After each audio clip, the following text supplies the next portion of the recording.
Hello everyone and welcome to the Enemy's Ilia, and thank you for joining me as we discuss the Wangnan story arc within the Tower of God Webtoon series. Now this may have only been a small blockade of chapters consisting of chapters between 226 to 231. However, a lot happens, so let's break down all of the development stages for the characters of Kun, Bam, Wangnan and Rachel, while also the events that occurred. Because we had some very good things to talk about, but we also had some confusing, questionable choices that were made.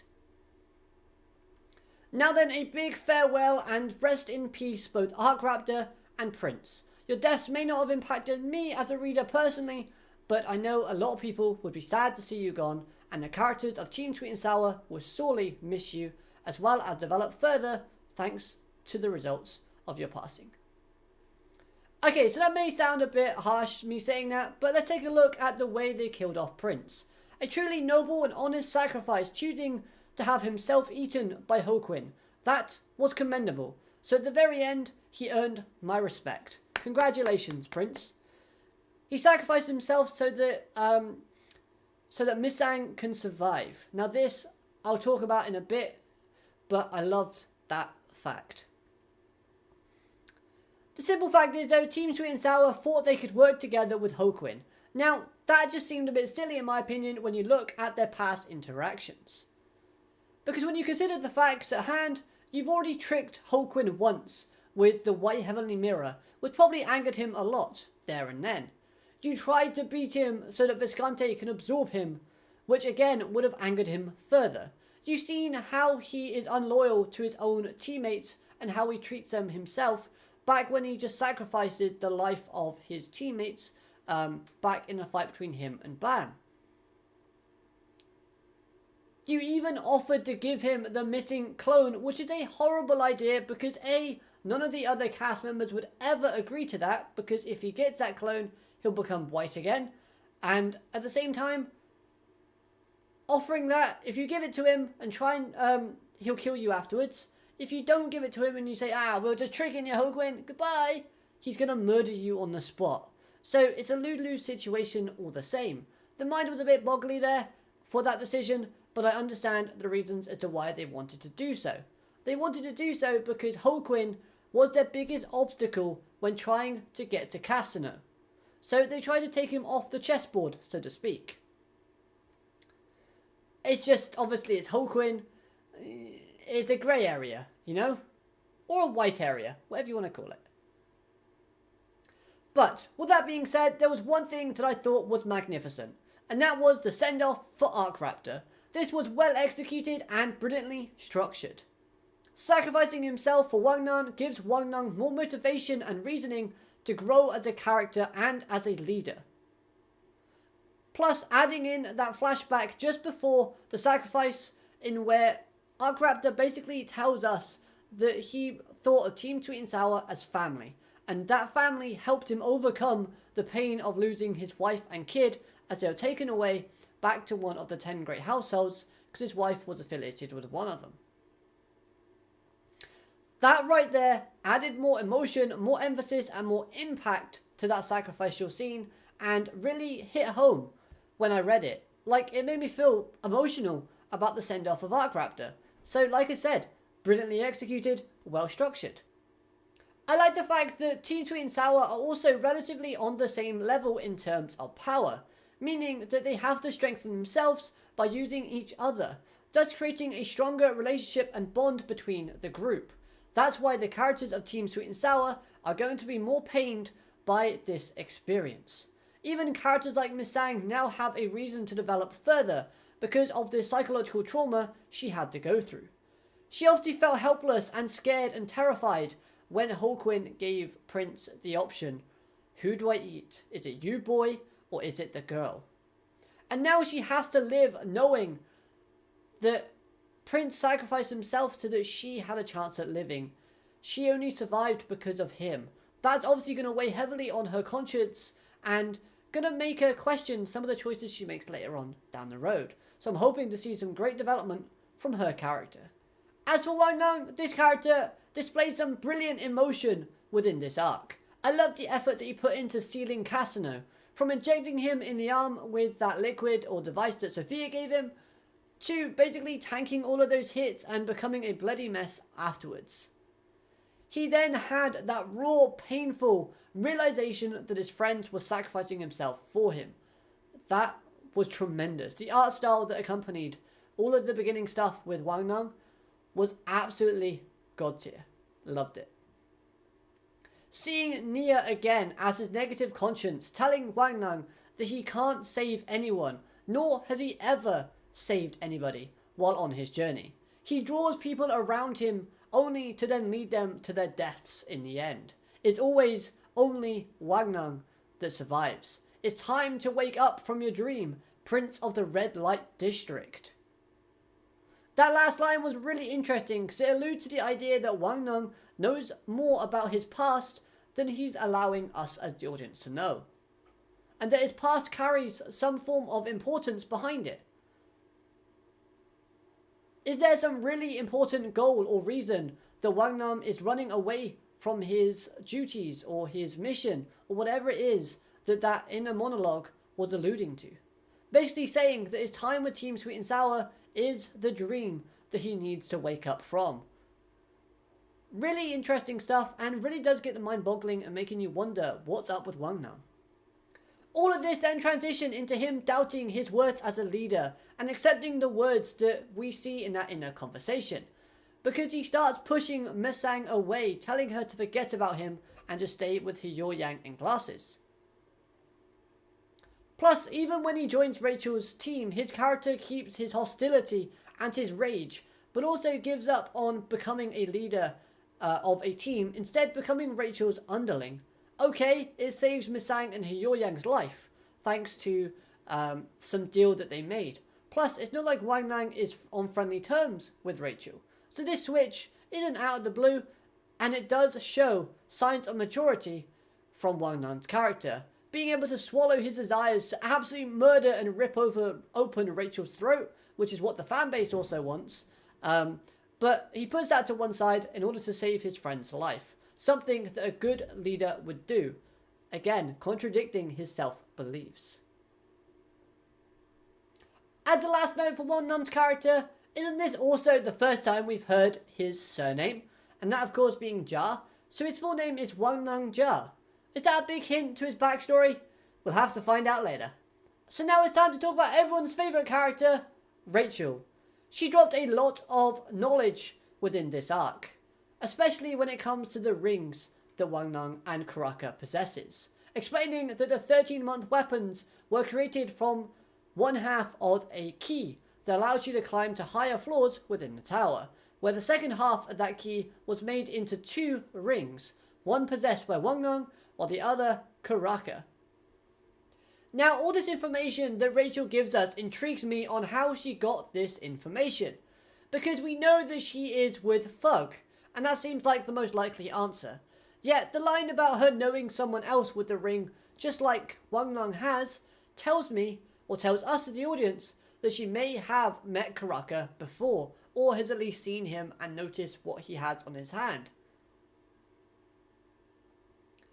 Now, Karaka does happen to be on the Hell Train, so are they possibly working together, or just affiliated with the same branch within Fug? Because we know Fug has many different branches. So when Rachel and Slayer Karaka finally meet up again, or meet up within the Hell Train, I'm going to be looking out for facial expressions and dialogue to see if anything will give us any more hints to whether or not they had any prior interactions before entering the Hell Train. Now, Rachel may be growing a conscience, but the fan base still won't forgive her or give her any sympathy. Not that she wants it, because she's used to being hated. Nice fourth wall breaking there. However, are we to believe that Arc Raptor was her first kill within the tower? Because she shows no signs of remorse or trauma after attempting to kill Bam or paralysing Dan. So for that reason, I just don't buy it when she's looking at her hand going, "What have I done? Why is it red?" I just don't really see her being that type of character. Lastly, on Rachel's character, what power does Wangnan and Karaka hold that she is referring to within the line about them being a fatal weak point that Jihad has tried to hide. Immortality rings a bell simply because we now know at this arc that Jihad possesses immortality, and there's always been that kind of question as to whether or not Wangnan does as well. Because he's always been in multiple near-death experiences or situations, yet he's still alive here today. Really interesting stuff, and hopefully we learn more from either Wangnan or from Rachel as we move further along with the story. So from Rachel to Bam. This starts off pretty heavy for Bam's character in wanting the power to become a god yet again, which contradicts the conversation that he had with Khun in the last arc. But then why to become a god? Well, I have a bit of an idea as to why. So from looking at Bam's character from his own perspective, he clearly values himself based on his ability to protect his friends, and if he can't save them, his first thoughts are, I need more power / to be stronger. He was abandoned and betrayed by Rachel, plus we don't know his past with his parents. So at this point, Bam's only sense of self-worth came from Rachel before he entered the tower. But then Thug happened. They valued him based on his ability to fight and his powers that he could use to kill Jihad, giving him praise based on his performances as a Slayer nominee and other kind of feats that he did along the way, his other accomplishments. Now with this information, is it too much of a stretch to say that Bam loses his idea of self-worth if he fails to save his friends? This is simply because Bam has yet to value himself in a different way from the way that Thug or Rachel value him in the past. So the whole dynamic of Bam finding his true self is ultimately him finding a new way to value himself in a light that does not align with Thug or Rachel's methods or ideals. Because it's not like Bam has to protect everyone. He doesn't have to carry the weight of the world on his shoulders. That scene with Khun and Endorsey was really wholesome, and I really appreciated the inclusion of said segment in this arc, giving our young protagonist a well-needed talk of reassurance, saying that they're always there for him, all he has to do is ask and confide within him. The information drop about Jihad in this, and him wanting power to stand above others, to change them, as well as to create a place where everyone can be happy, yet he failed to do so. This was awesome, as we don't often get Jihad news or information. And I didn't really know that Jihad was immortal until before this arc happened, so that's just how little information we learn about his character as we progress through the story so far. But for the love of God, Bam, please stop tanking everything or thinking that you can. Because you just got hit by a freaking black hole and you barely survived. You're lucky. At this point, I'm starting to think that Bam is a cat because he certainly nearly used up his 9 lives. And finally, the character of Khun. I love the way that they've been portraying his character recently, especially when it comes to Khun and Bam's relationship. To Khun, without Bam, the world would feel like it has no meaning and time would have stopped or slowed down. That's how much he values Bam as a friend. He never said, Bam, don't leave. He just said, let me know where you're going so that I can chase after you. I love the fact that after his speech, he ended by saying that he somewhat understood Bam and Rachel's relationship. As my first thoughts after reading this piece of dialogue was Khun is starting to act a bit like Bam did back in season 1 towards Rachel. Fun little hint of similarity. Obviously, just clarifying, Khun is acting like Bam did to when Bam was chasing after Rachel. Now Khun is basically the one chasing after Bam. Makes sense? Hopefully. Let's move on. That line, I'll go as far as I can, makes me think that Khun has been prepared for a type of situation where Bam grows too powerful. Similar to the way that Maria ultimately grew too much in influence to the point where he can no longer stay by her side. Which worries me slightly because I don't want to see Khun and Bam split up, nor do I want to see Khun act clingy with Bam, but at the same time, the mindset that Khun is slowly moving into is a little bit unhealthy, so hopefully he breaks that and finds a new purpose soon, rather than later. Oh well, with the new character entering the train in the form of Hockney joining our heroes, we approach the floor of death. What lies ahead on that floor, we do not know. And how will Wangnan explain the switch towards the enemy side when he finally meets Bam and Kun again? Only time will tell, so let's continue reading and we'll find out next time.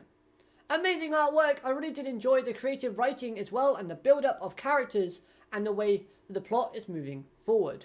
All the artwork was stunning, by the way.